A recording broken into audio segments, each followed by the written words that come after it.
Hello વિદ્યાર્થી મિત્રો, કેમ છો? રિંકર ગુજુ યુટ્યુબ ચેનલમાં આપનું સ્વાગત છે. હું છું રાજેશ. આપણે ભણી રહ્યા છીએ 100 પઝલ એન્ડ સિટિંગ અરેન્જમેન્ટ, એ પણ ગુજરાતીમાં. ચાલો મિત્રો, let's gate ready for study. આજની સૌથી પહેલી પઝલ છે સર્ક્યુલર સિટિંગ અરેન્જમેન્ટ. જોઈએ આપણે. E, F, H and I are sitting in a circle facing the center. E, F, H, 5 જણ છે સર્કલ ની અંદરની બાજુ જોઈને બેઠા છે.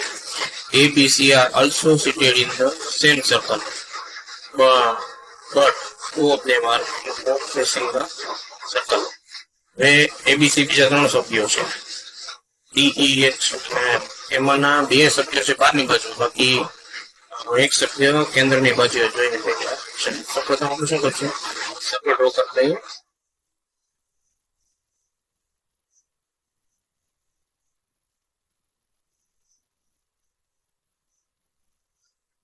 અહીંયા આપણે 2 સર્કલ ડ્રો કરશું.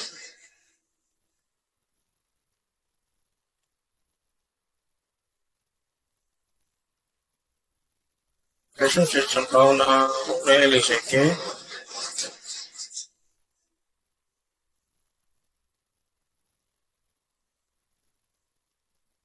આપણને સંભાવનાઓ મળી શકે અથવા તો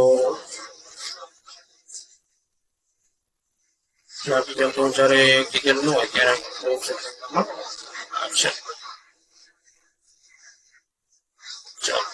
ચાલો કેટલા જણ બેઠેલા છે? ટોટલ 8. 5 વત્તા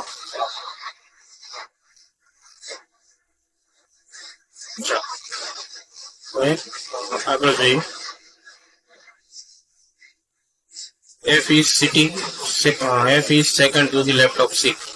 તો જો જ્યારે આપણે કોઈ પણ સિટિંગ અરેન્જમેન્ટની શરૂઆત કરીએ ત્યારે જે ક્લુ થી શરૂઆત કરીએ એના વિશે આગળ કઈ લખેલું છે? તો જો C વિશે લખેલું છે, એટલે હા, આપણે અહીંયાથી શરૂઆત કરી શકીએ. તો જો F is second to the left of C. Suppose C અહીંયા હોય, ABC ગ્રુપમાંથી C છે.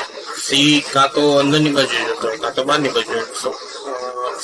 C નું મુખ અંદરની બાજુ હોય, F is second to the left of C, એટલે C ની ડાબી બાજુએ F આવેલો છે. તો F ક્યાં થશે? અહીંયા. અને બીજી સંભાવના એ પણ રહેલી કે C કદાચ બહાર બી જતો તો F કઈ જગ્યાએ આવશે? અહીંયા. F કમ્પલસરી છે, F આ ગ્રુપમાંથી છે. F જે ગ્રુપમાંથી છે એ લોકો તો કમ્પલસરી અંદરની બાજુ જોઈ રહ્યા છે. એ આગળ જુઓ, E is third to the right of A. E કે અહીંયા છે અને B is third to the left of D, who is intermediate neighbor of H and I. એક પણ એલિમેન્ટ આપણા પ્રોટોકોલ અવેલેબલ છે નહીં. અહીંયા જો C is second to the right of D, third to the right of D. જો C છે એ D already ક્યાં હશે? અંદરની બાજુ જતો હશે, facing the center. તો જો D ને અહીંયા મૂકવામાં આવે તો C સેકન્ડ થશે, બરાબર? એનો મતલબ કે આમાંથી આપણો જવાબ મળશે નહીં. અહીંયા ઓલરેડી છે F બેઠેલો છે એટલે D અહીંયા શક્ય નથી. જો અહીંયા મૂકીએ D ને, C is second to the right of D. D ની જમણી બાજુએ C બીજા નંબર ઉપર છે. સ્ટેટમેન્ટ આપણે વેરીફાઈ થઈ ગયું. And third to the right of D, બરાબર? તો જો D ને અહીંયા મૂકવામાં આવે તો થર્ડ થઈ શકે. પણ જો આપણે એ રીતના બોલવું જોઈએ કે B છે ABC ગ્રુપમાંથી છે, તો એ અંદર જ જોતો એવું જરૂર નથી, B બહાર બી જોતો. તો એની આપણે એક સંભાવના લઈ લઈએ એટલે જવાબ મળી શકે.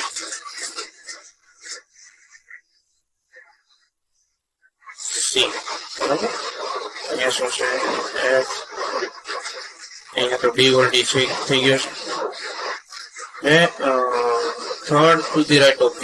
C ને B ની જમણી બાજુ ત્રીજો કરવો હોય તો, અને B બહાર જોતો હોય તો B ને કેમ મૂકવો પડે?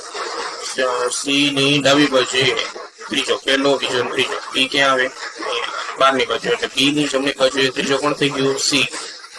થર્ડ ટુ ધી રાઈટ કીધું, પહેલો, બીજો ને ત્રીજો. બે સ્ટેટમેન્ટ. હવે જો C અને D અને B બંને આવી ગયા. હવે જોવાનું કે D અને B વેરીફાઈ કરતો સ્ટેટમેન્ટ કર્યું છે D is third to the left of D. હવે ડી ની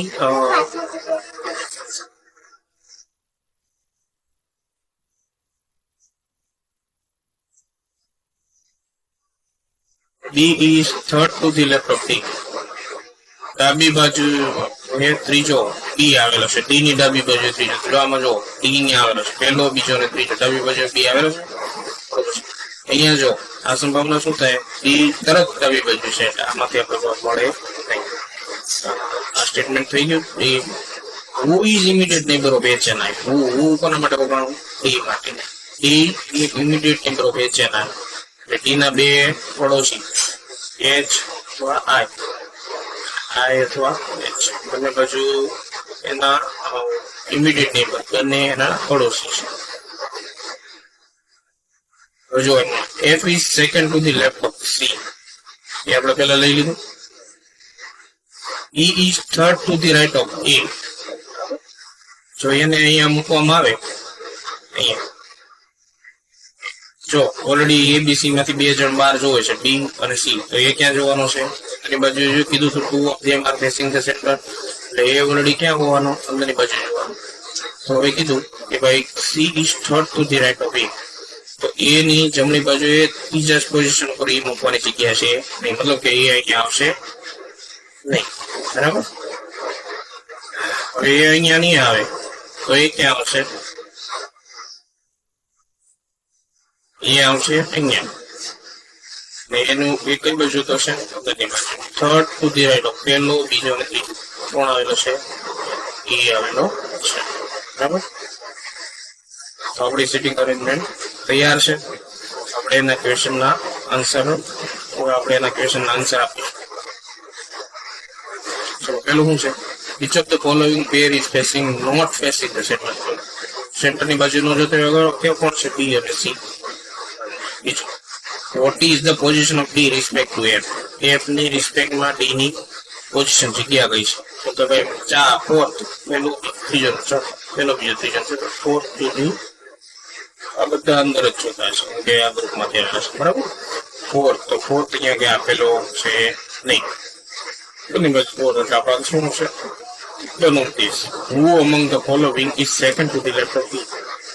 B ની ડાબી બાજુથી બીજો કોઈ બી અને ડાબી પેલો અને નીચો કોણ હોય છે? એચ અથવા આઈ બંને. H or I. The H is not immediate right of E, then what is S position respect to C? So A છે એની તરત જમણી બાજુ H ન હોય. H ન હોય તો મતલબ શું હોય? I હોય. તો what is position of H respect to C? ત્યાં I હોય તો H ક્યાં હશે? અહીંયા હશે. So respect to C.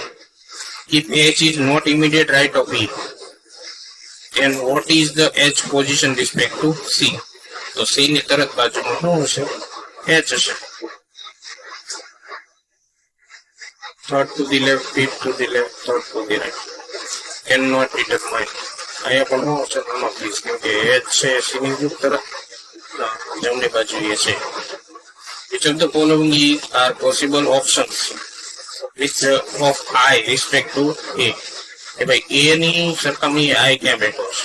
તો જો એકવાર લેફ્ટ પેલો ને બીજો, સેકન્ડ ટુ ધી લેફ્ટ આપેલું શું છે? પછી I અહીંયા બેઠો છે.